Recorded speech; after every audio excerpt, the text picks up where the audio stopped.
Great King of heaven, my King, I come before you today and I ask that you give us this day our daily bread. My King, I ask that you feed us from the sustenance of your word. For your word is sufficient for all our needs. Open our eyes that we may see the wonders of your word, O King. Reveal your truth to us that we may live by it all our days. In Yeshua's name, amen. So we looked at an overview earlier of this Torah portion. It's called Ha-Azinu, which means give ear. Today we're going to talk about founded on the rock. 7 verses in this Torah portion, which is just Deuteronomy 32. 7 verses have mention of a rock. In those 7 verses, the English rendering of rock appears 9 times. There are 2 different words used. The primary one is tsur, which means a rock, a massive rock, or even in some ways describes a mountain. The second one is a word called sileh, Samek Lamed Ayin. It means a crag, a cliff, a rock, or it's sometimes used to describe the cleft of a rock, so a crevice within a rock. What's interesting is it's very similar to the Hebrew word salah, or selah, which you would find in a lot of the Psalms as a rest or a break between pieces. And they both are very similar because they come from a similar meaning of to split or to lift up or to exalt. 8 of these rock occurrences either seem directly or indirectly to refer to Elohim himself, while the other 2 seem to refer to the rocks of the nations or other gods of the nations, if you will. So I went on a journey to see these words in the scriptures, and we're going to look at a whole bunch of verses in the Psalms. So you can keep your finger here in Deuteronomy 32 because we're going to get back here. But let's go to the book of Psalms, and you can find the 18th chapter. I'm going to try and slow down in going from verse to verse. I don't want to slow down too much because I want to push you to get faster, but I also don't want to run so much that you become discouraged. Psalm 18, and we're just going to look at a whole bunch of occurrences of the word rock. And in Psalm 18, verse 2, we have both words appearing. We have the word sur and seleh. And seleh is the first word, and then sur. So it says, Yehovah is my rock and my stronghold and my deliverer. That's the word seleh. And it says, my El is my rock. That is tsur. He is my mountain. He is a massive rock. I take refuge in him. My shield and the horn of my deliverance, my high tower. It's the only place in Psalms where both of these occur. And so now I'm going to show you a series of times where the word tsur shows up. Look at verse 31. For who is Eloah besides Yehovah, and who is a rock except our Elohim? Verse 46. Yehovah lives, and blessed is my rock, and exalted is the Elohim of my deliverance. Psalm 19, verse 14. Let the words of my mouth and the meditation of my heart be pleasing before you, O Yehovah, my rock and my redeemer. Now let's go to chapter 28. verse 1 says, I cry to you, O Yehovah, my rock. Do not be deaf to me, for if you are silent to me, I shall be like those who go down to the pit. Now we need to go forward all the way to chapter 61. Some of these verses are very, very common to us, but we're reading them with the purpose of just hearing them because they're speaking.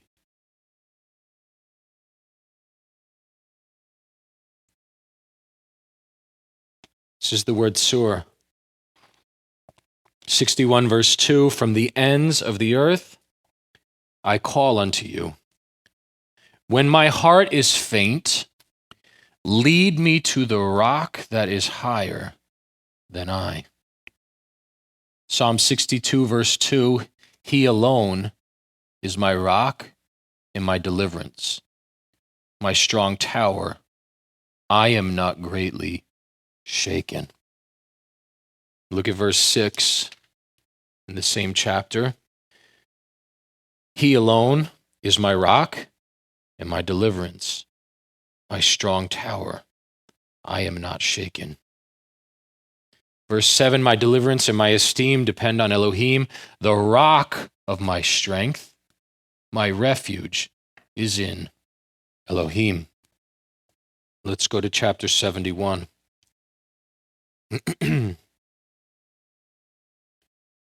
Verse 3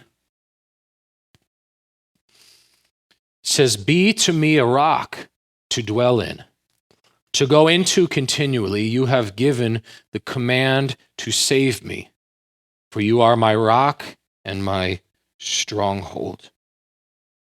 Chapter 73, verse 26.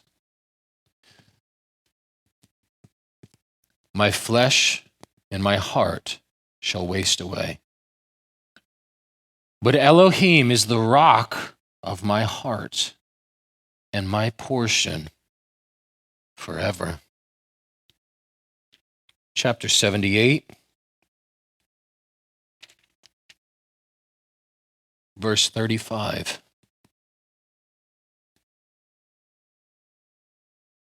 And they remembered that Elohim was their rock,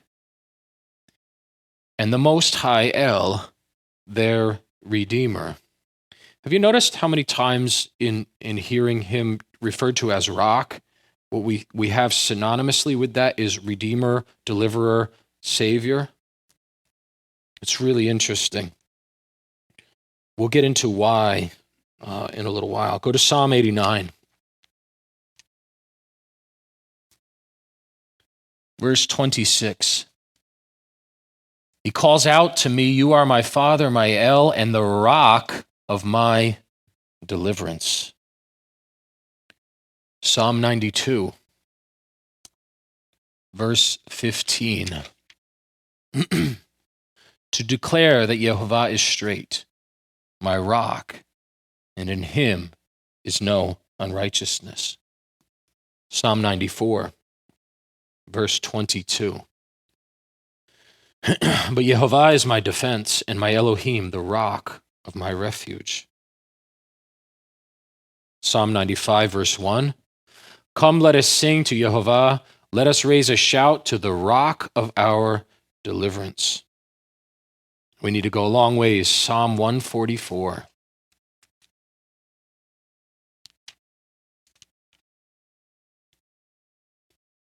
Verse 1.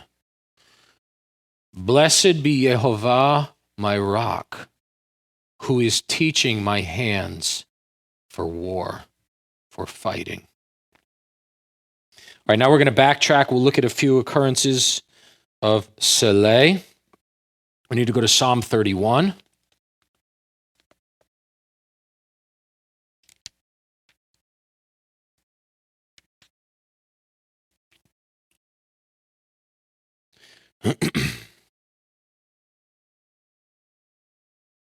Verse 3, for you are my rock and my stronghold.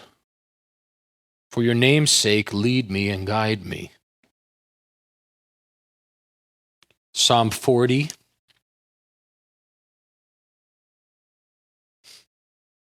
verse 2. And he drew me out of the pit of destruction, out of the muddy clay, and he set my feet upon a rock. He is establishing my steps.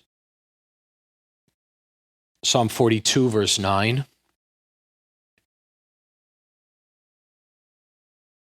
I say to El, my rock, why have you forgotten me?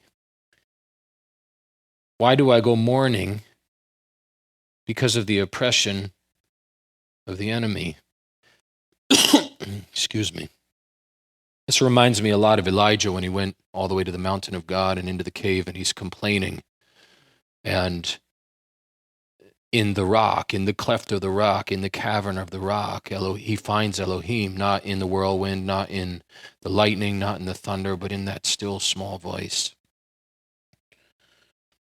And Psalm 71. Oh, this does occur here. We read this before. So both words are in this verse. I stand corrected. Psalm 71, be to me, verse 3, a rock to dwell in, to go into continually. You have given the command to save me, for you are my rock and my stronghold. It's interesting to me, as I said before, that with the word tzur, so many occasions of tzur have to do with deliverance, salvation, redemption. So, a few thoughts, or a few questions. When you think of a mountain or a mountain-sized rock, what kind of words come to mind? What kind of words come to mind when you think of a mountain or a mountain-sized rock? Okay. Unmovable, okay. What else? Big, okay. If it gets loose, it could crush you. Okay. What else? How about stable? How about unshakable? How about unchanging? Steady, constant, firm foundation.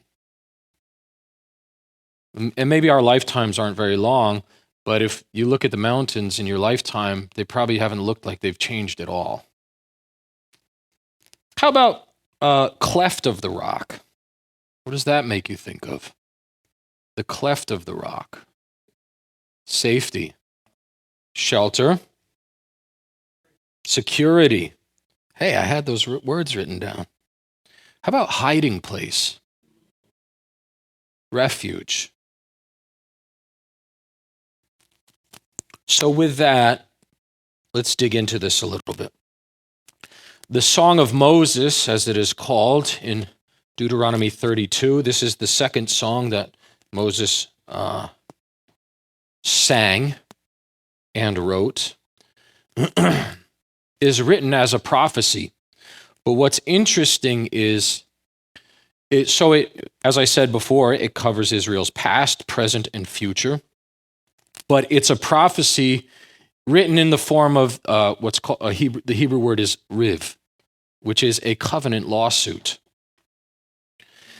And so I want to bring your attention to some historical information.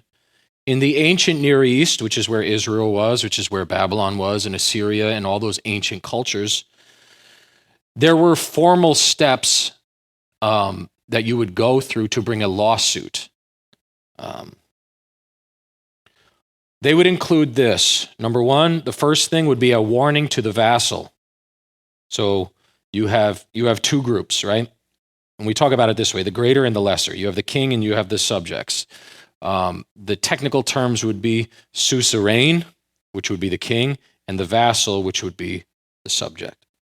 So the formal steps would include first a warning to the vassal, the second a declaration of judgment by the suzerain, and third an announcement that the sanctions of the covenant would be enforced.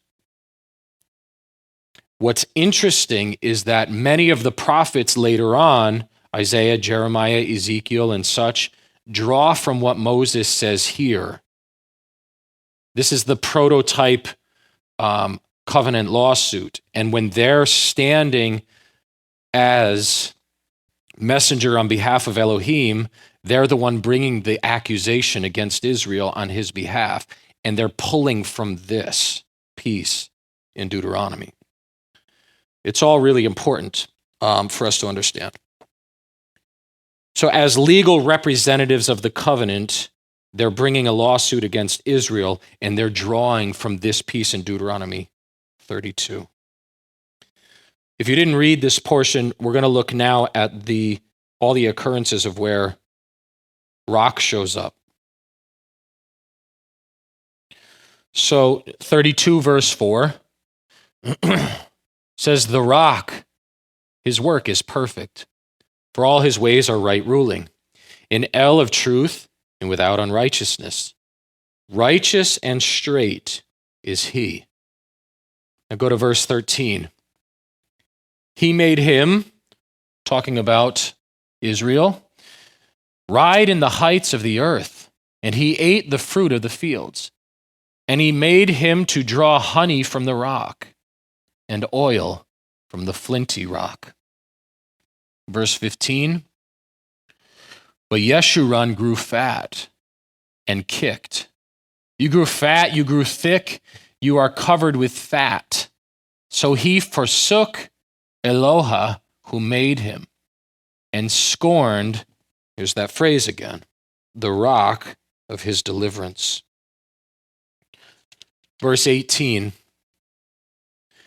"You neglected the rock who brought you forth, and forgot the El who fathered you." Verse 30, "How would one chase 1,000 and two put 10,000 to flight, unless their rock had sold them, and Yehovah had given them up? For their rock is not like our rock.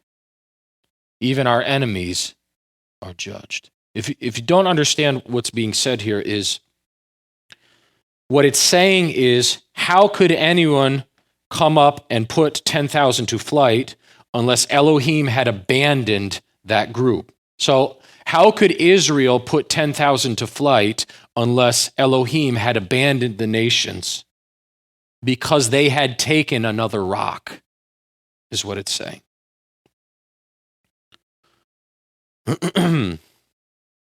And then we need verse 37. "And he shall say, where are their mighty ones? The rock in whom they sought refuge." What's interesting to me is if you read through this portion, the number one title given to Elohim in here is the title rock. In this prototype covenant lawsuit, this prophetic voicing of what Israel was going to become and what was going to come against them, the title rock is used more than any other title. It seems possible to me that the rock is a title given to the suzerain, or the king, or the covenant grantor, which in this case is Elohim. He's the stable, he's the immovable one, he's the faithful one, right? Even when we're not, in all of that language, he's firm and fixed in the covenant, where man has never been firm and fixed in the covenant, constantly moving in and out of it.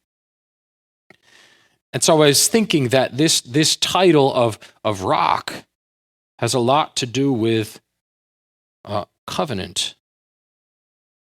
Let's go to Matthew chapter 7.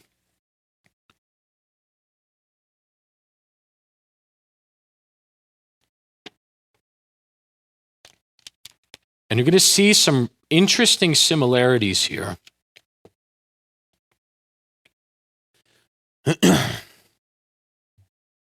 If you have read through that Torah portion, they're going to pop right out at you, and I think we're going to be able to get back to some of them. Matthew 7, and we're going to start in verse 22 through 29. "Many of you shall say to me in that day, Master, Master, have we not prophesied in your name, and cast out demons in your name, and done many mighty works in your name? Then I shall declare to them, I never knew you. Depart from me, you who work lawlessness. Therefore, everyone who hears these words of mine and does them shall be like a wise man who builds his house on the rock. And the rain came down, and the floods came, and the winds blew and beat on that house, and it did not fall, for it was what? Founded on the rock. And everyone who hears these words of mine and does not do them shall be like a foolish man who built his house on the sand. And the rain came down, and the floods came, and the winds blew, and they beat on that house, and it fell. And great was its fall. And it came to be when Yeshua had ended these words that the people were astonished at his teaching. For he was teaching them as one possessing authority and not as the scribes. Now, something I just realized that's not in my notes and I want to point out is and I'll do it in the form of a question. What is sand made of? Silica. But it's mostly broken down rock, right? Sand contains a large quantity of silica, and that's how they can extract that and they can make glass out of it.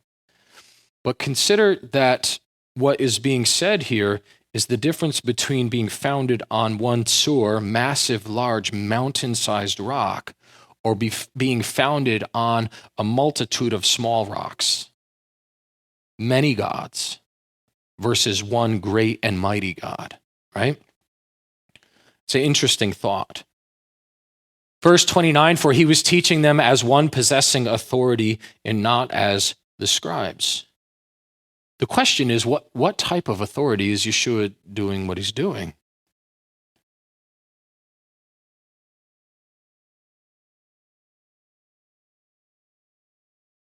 He's functioning in a very important role. It's the role of covenant mediator. If you look in Hebrews 9 and Hebrews 12, it tells us that Yeshua the Messiah is the mediator of the renewed covenant. He is the one, he is the go-between between man and Elohim and man. Prior to that, there had been many covenant mediators between Elohim and man. Moses was the first one. Then Elijah and all the prophets, they all functioned in that covenant mediator role. Now, here's what's interesting.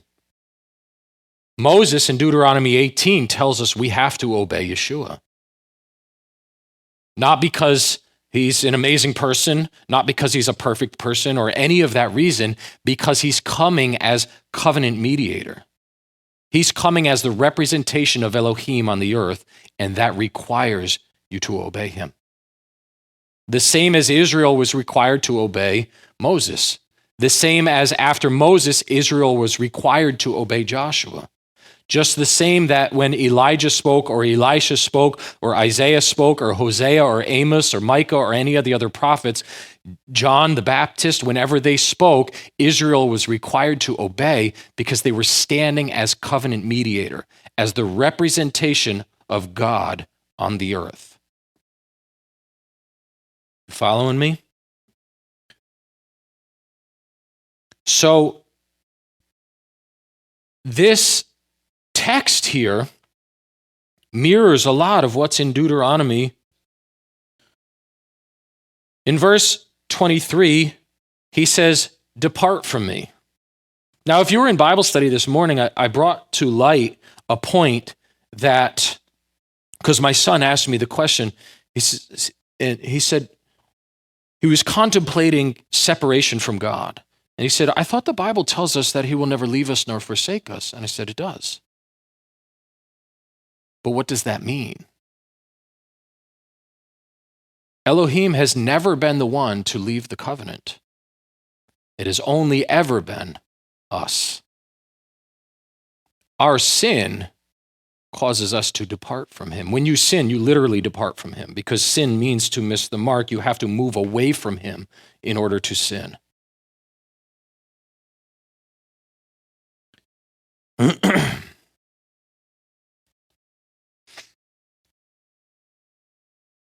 So in verse 23, says, I shall declare to them, I never knew you. Depart from me, you who work lawlessness, or practicers of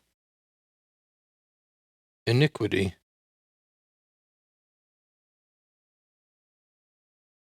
Now go to Deuteronomy 32, because we're going to jump back and forth. I want to show you how similar this is. Picking up in verse 15, but Yeshurun grew fat and kicked. You grew fat, you grew thick, you are covered with fat. So he forsook Eloha, who made him, and scorned the rock of his deliverance.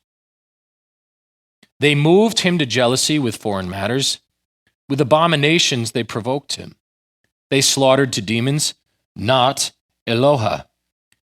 Mighty ones they did not know, new ones who came lately, which your fathers did not fear. In other words, Israel was serving every new god that would show up.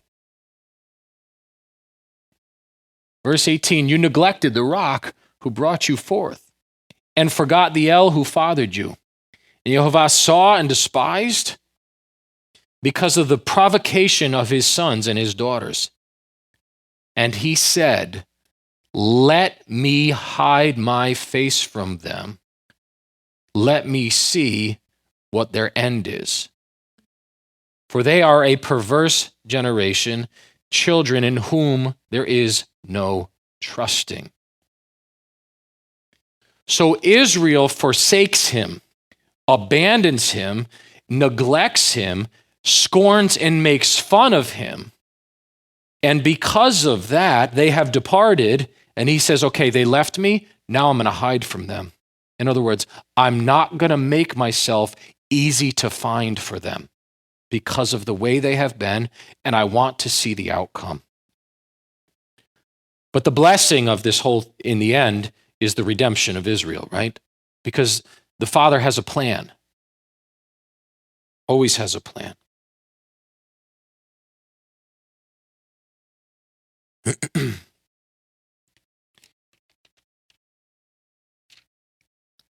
Verse 15, so he forsook Eloha, that's the word nochtash. Notash, it means to leave or forsake. And then scorned is navel, to disgrace or to treat with contempt. So Israel, that's how Israel was treating Elohim. Verse 18 says neglected, that's shoyah, means to be unmindful. This is the only verse in all of Scripture where this word is used. And it's saying that Israel was not even considering Elohim in anything that we were doing. Let me hide my face from them. It's very similar to Yeshua saying, depart from me. I don't want to be face to face with you.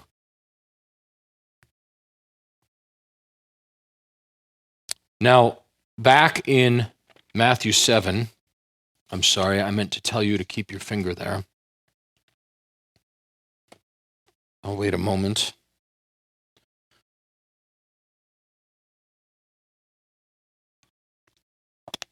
Verse 24. Therefore, everyone who hears these words of mine and does them shall be like a wise man who built his house on the rock. Now, we're setting some foundational principles for a reason, because there's no schism between the Father and the Son. The Father who sent the Son sent him in the form of his word, right? John 1. The word became flesh and dwelt among us. And also in the book of John, Yeshua tells us he didn't do anything except for what the Father told him to do. He didn't say anything except for what the Father told him to say. They functioned, I and my Father are what? They're echad, they're one. They're functioning in perfect unity. And if we can look at the way they function in perfect unity, we could have perfect marriages. Just saying. Because the husband and wife are supposed to be one.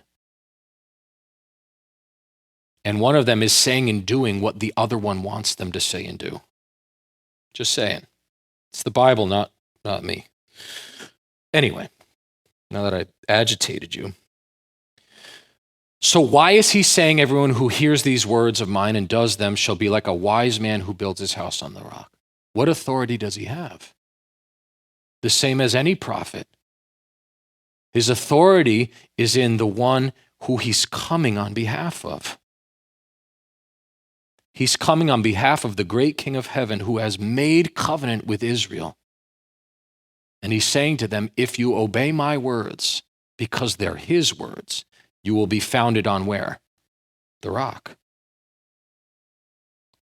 It's a warning. It's a covenantal warning. It's the first step of the lawsuit. It's the covenantal warning. If you will be obedient to the covenant, you'll be founded on the rock. If you are disobedient to my words that are the covenant, you will be founded on sand. You will not be founded on the rock. It's the initial warning. If you obey the covenant mediator, you will be established on the rock of the covenant. Who's the rock of the covenant? Anybody want to take a shot at it?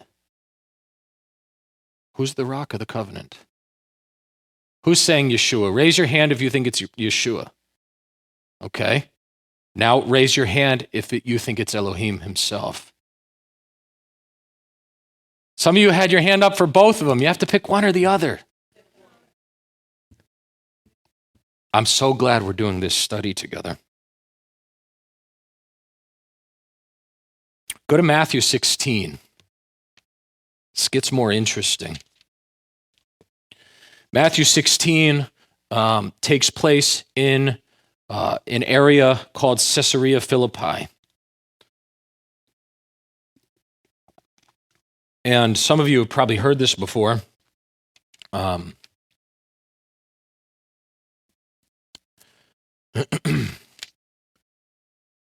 Verse 13, now when Yeshua came into the parts of Caesarea Philippi, he asked his taught ones, saying, who do men say the son of Adam is? And they said, some say John the Baptist, others say Elijah, and others Jeremiah or one of the prophets. And he said to them, and you, who do you say I am? And Shimon Kepha, or Simon Peter, answering said, you are the Messiah, the Son of the living Elohim. And Yeshua answered and said to him, blessed are you, Shimon Bar Yonah. Notice at this moment, he doesn't call him Simon Peter. He's playing on words, which Yeshua did all the time. He calls him Simon, son of Jonah. What's really interesting is Yeshua tells the Pharisees the only sign you will see is the sign of who? Jonah. Because Jonah was sent as covenant mediator to Nineveh to bring them back to right relationship with Elohim. Interesting. So anyway, let's go a little further. For flesh and blood has not revealed this to you, but my Father in the heavens. And I also say to you that you are Kepha, and on this rock I shall build my assembly, and the gates of Sheol shall not overcome it. Now, some of you have probably heard this before, but in Caesarea Philippi, there was a temple to the god Pan. Pan was worshipped in Caesarea Philippi, and Pan-type gods are worshipped all over culture. Pan was a half man, half goat. So we know that by a lot of other names, right? In our nation, we know it by, thank you, ding, ding, ding, winner, Baphomet, right? They're all variations and representations of Hasatan himself.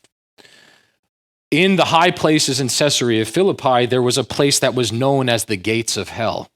So when Yeshua is proclaiming this statement and making this, having this conversation, he's looking at this great mountain, and on top of this mountain is what was called the gates of hell or the gates of Sheol.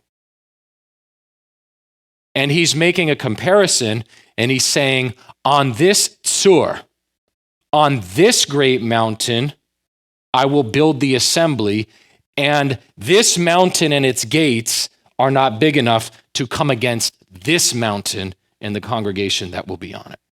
Okay? So layer one. So how many different things have you guys heard about this? On this rock I will build my church, right? The Catholics believe that was Peter. So they built the church on Peter. He was the first pope, right? But we've also heard that the rock was Yeshua, and he was going to build the church on himself. Have you heard the one where they say that it's the revelation of Messiah, and that's what the church is going to be built on? What fits from the beginning? Do any of those? Or let me just drop something in, and let's read it again. Yeshua answered, saying to him, "Blessed are you, Shimon Bar Yonah, for flesh and blood has not revealed this to you, but my Father in the heavens." The last thing he says in that statement is, "My Father in the heavens." And then he says, "And I say to you, on this rock I will build my assembly." The last thing he says is, "My Father." And then he says, "On this rock I will build my assembly."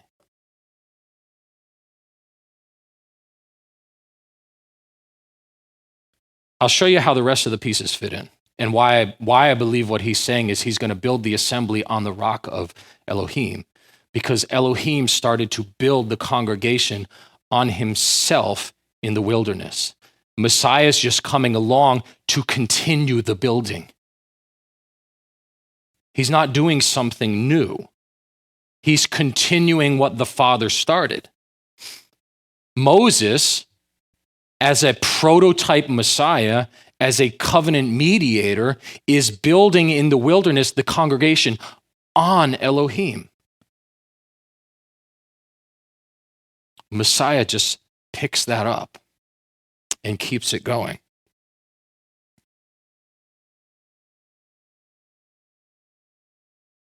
So could it be the statement, "My Father, and on him will the congregation be built"? Go back to Deuteronomy 32 and look at this. Picking up in verse 6. "Do you do this to Yehovah, O foolish and unwise people? Is he not your Father who bought you, who created you and established you? Remember the days of old, consider the years of many generations. Ask your father and let him show you, your elders, and let them say to you, where the Most High gave the nations their inheritance. When he separated the sons of Adam, he set the boundaries of the peoples according to the number of the children of Israel." Now, if you don't, verse 8 is in reference to the Tower of Babel, when he scattered the nations. And set the number of nations according to the sons of Israel. How many children of Israel went into Egypt? 70. "For the portion of Yehovah," verse 9, "is his people, Jacob his allotted inheritance." Now listen to this. "He found him," Yehovah found Jacob in a wilderness, in a wasted, howling desert. He encompassed him. He surrounded him. He made him understand. He watched over him as the apple of his eye, as an eagle stirs up its nest, flutters over its young. What did Yeshua say about Jerusalem? "How I have longed to gather you like a hen gathers its chicks," right? He's saying that on behalf of the Father. It's the same terminology. It's the same language. Taking them up, bearing them on its wings. Yehovah alone led him, and there was no strange mighty one with him.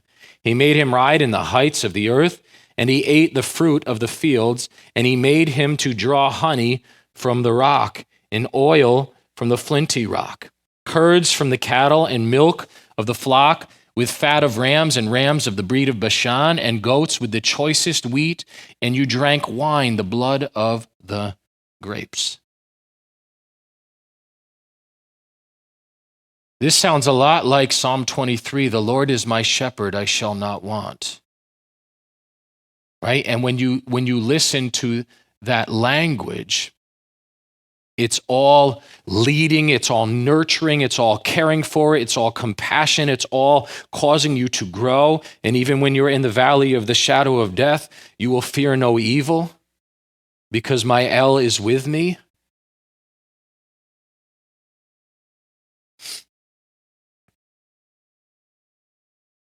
So where does Messiah fit in this then? Turn with me to Daniel chapter 2.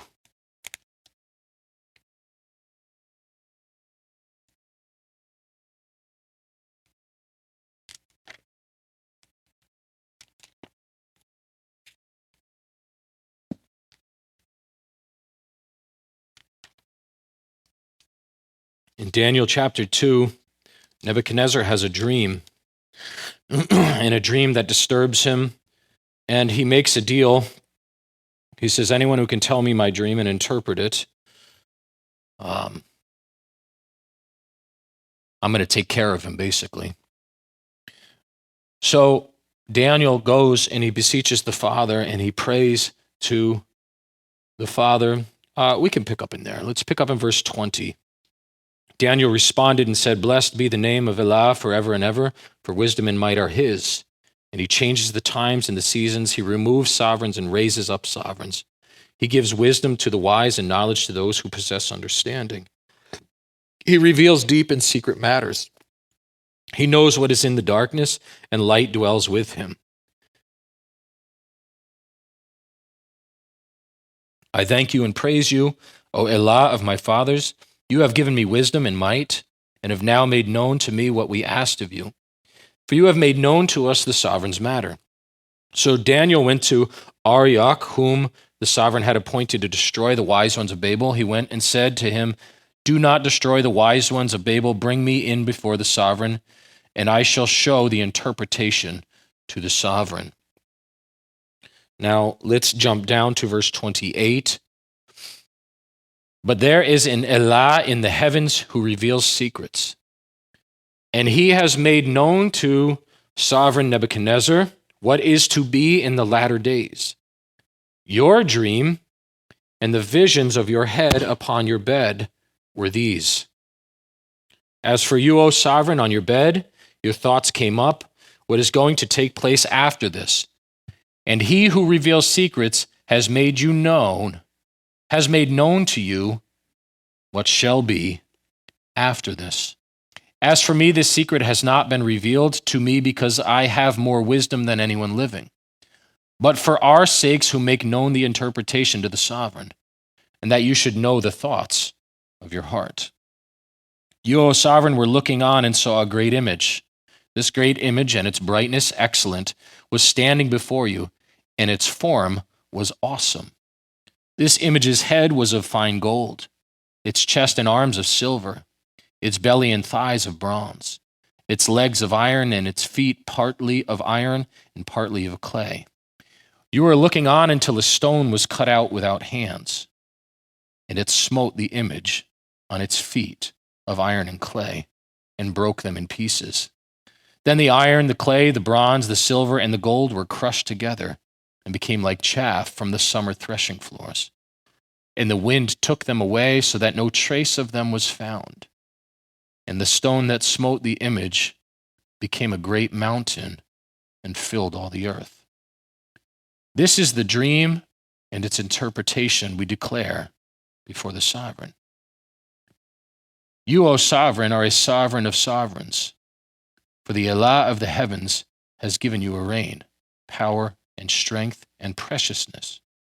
And wherever the children of men dwell, or the beasts of the field, and the birds of the heavens, he has given them into your hand, and has made you ruler over all. You are the head of gold. And after you rises up another reign lower than yours, and another third reign of bronze that rules over all the earth. And the fourth reign is as strong as iron, because iron crushes and shatters all. So like iron that breaks in pieces, it crushes and breaks all these. Now, if you've studied this, you have some understanding of all these different empires. Yet as you saw the feet and toes partly of potter's clay and partly of iron, the rain is to be divided. But some of the strength of the iron is to be in it, because you saw the iron mixed with muddy clay. And as the toes of the feet were partly of iron and partly of clay, so the rain is partly strong and partly brittle. And as you saw iron mixed with mud, they are mixing themselves with the seed of men, but they are not clinging to each other, even as iron does not mix with clay. And in the days of these sovereigns, in the days of the sovereigns where the iron is mixing with the clay, mixing with the seed of men, the Elah of the heavens shall set up a rain which shall never be destroyed, nor the rain pass on to other people. So it's saying two things: that this reign that's going to be established is undefeatable. It will never be destroyed. And it will never move to another people's hand. It crushes and puts to an end all these reigns, and it shall stand forever. Because you saw that the stone was cut out of the mountain without hands. Where did the stone come from? It came from the Tzur. It came from the massive mountain without hands, and that it crushed the iron, the bronze, the clay, the silver, and the gold. The great Elah has made known to the sovereign what shall be after this, and the dream is true, and its interpretation is trustworthy. Messiah, a rock cut out of the mountain. Messiah isn't the mountain, but he's a rock cut out of the mountain. In very much the same way that the woman is not the man, the woman is cut out of the man. When the two come together in echad, they are one. It's really interesting, right? We have to go to a few other places to understand this. Go to 1 Corinthians 10.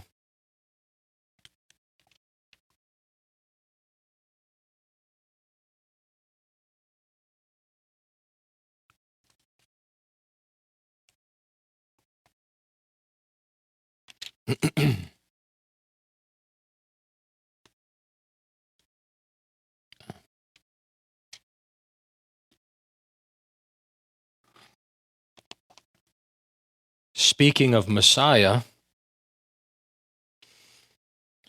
let's start in verse 1. For I do not wish you to be ignorant, brothers, that all our fathers were under the cloud, and all passed through the sea, and all were immersed into Moshe in the cloud and in the sea, and all ate the same spiritual food, and all drank the same spiritual drink.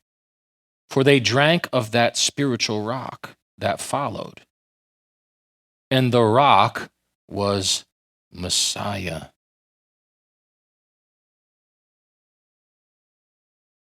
You want to hear something really amazing? Moses is commissioned to, at two different times, to bring water from a rock, right? We know this. The first time, what does the Father tell him to do? Strike the rock. The second time, what does he tell him to do? Speak to the rock.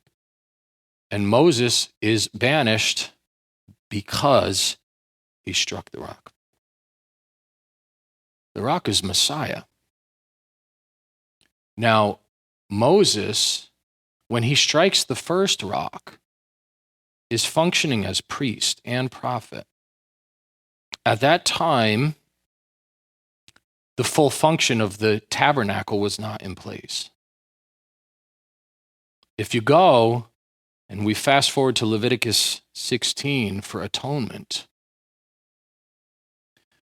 when atonement was made, one goat went to the wilderness, one goat was slain, struck once and killed, and that atoned for the sins of the entire year of the nation. Michael Rood is quoted as saying that one of the reasons Moses got in trouble is because he broke the prophetic picture of what the Father wanted. That the rock of Messiah only needed to be struck once to bring forth living water for man. And from then forward, all you had to do was speak to Messiah to receive living water.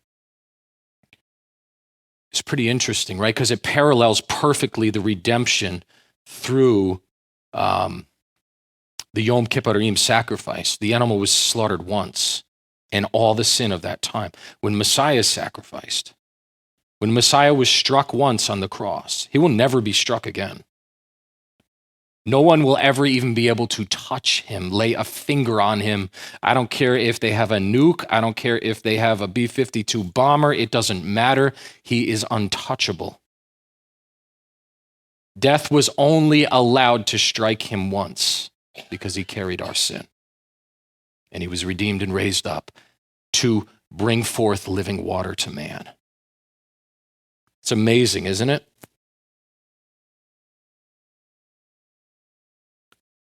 He's the place of spiritual watering, which is the Word, and it feeds and nourishes the soul.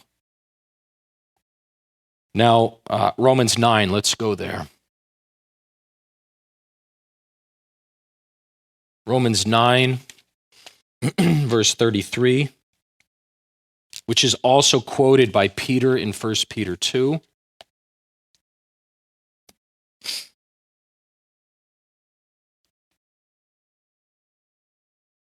Which are quotes out of the book of Isaiah, says this, Romans 9, verse 33. As it has been written, see, I lay in Zion. Zion is a mountain. It's called the mountain of God. In the mountain of God, in the Torah of Elohim, I have laid a stone of stumbling and a rock that makes for falling. And everyone who is believing on him shall not be put to shame. We know historically and even currently that many have stumbled over the stone of Messiah, unable to go through him to get to the rock of the covenant. He's the mediator. He's the stumbling block. He's the first step at the bottom of the mountain. And many have stumbled over him. Many have stumbled over him, unable to ascend the mountain of Elohim. Who can ascend the hill of Elohim? He who has clean hands and a pure heart. So the stone is standing at the gate. And he's saying, you better hear my words. If you hear my words, if you shema my words, you will be built on the rock. If you have not heard and obey my words, he's standing as the stumbling stone, saying, depart from me.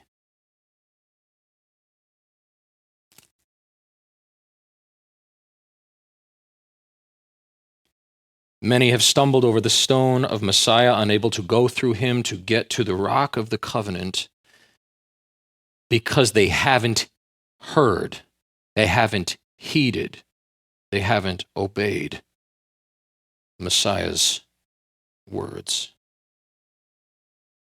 Let's close this here. Go to Deuteronomy 32, back there. Verse 45.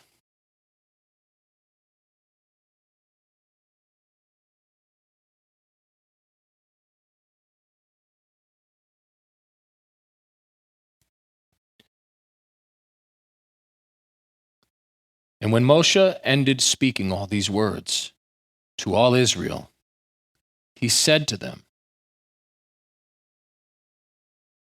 it's almost exactly what Messiah says, right?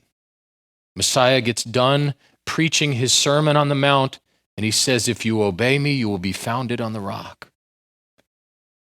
Moses says, set your heart on all the words with which I warn you today, so that you command your children to guard, to do all the words of this Torah. For it is not a worthless word for you. Verse 47, because it is your life.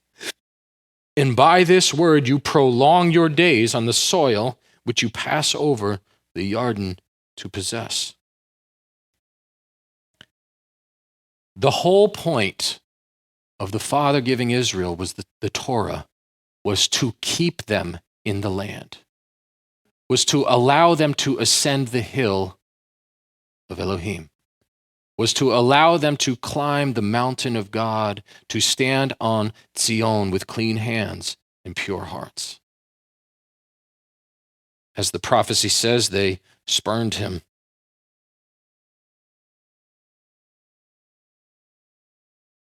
Verse 47, for it is not a worthless word. That word is rakeh. It means empty, vain, impoverished, poor, worthless, or wicked.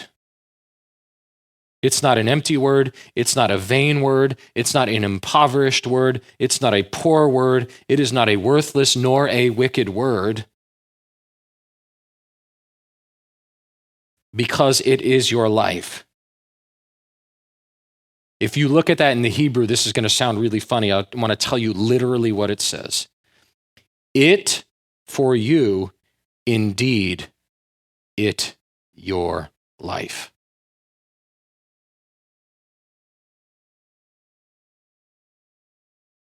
Chaye chem, your life. The word is your life. By the word you prolong your days. Let's end with this. If you don't heed the word of the covenantal messenger, it leads to departure. And departure from the presence of the life granter is death. Heeding the word leads to being founded on the rock, firm in the covenant, and accessing life, and life everlasting.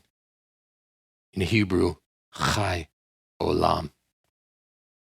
Life everlasting is access through Messiah and ascending the mountain of Elohim with clean hands and pure hearts. Are you founded on the rock? Amen. Father, your word is true, it is sure. We're so grateful that you give us this day our daily bread. You feed us from the sustenance of your word. May we hear the voice of your covenant messenger. May we hear the voice of your Son, beckoning us to not stumble over the stumbling stone, but to come in faith and obedience, to be found dwelling in the mountain of Elohim, living with chai olam, life everlasting. It's in his name, Yeshua HaMashiach, we pray all these things. Amen.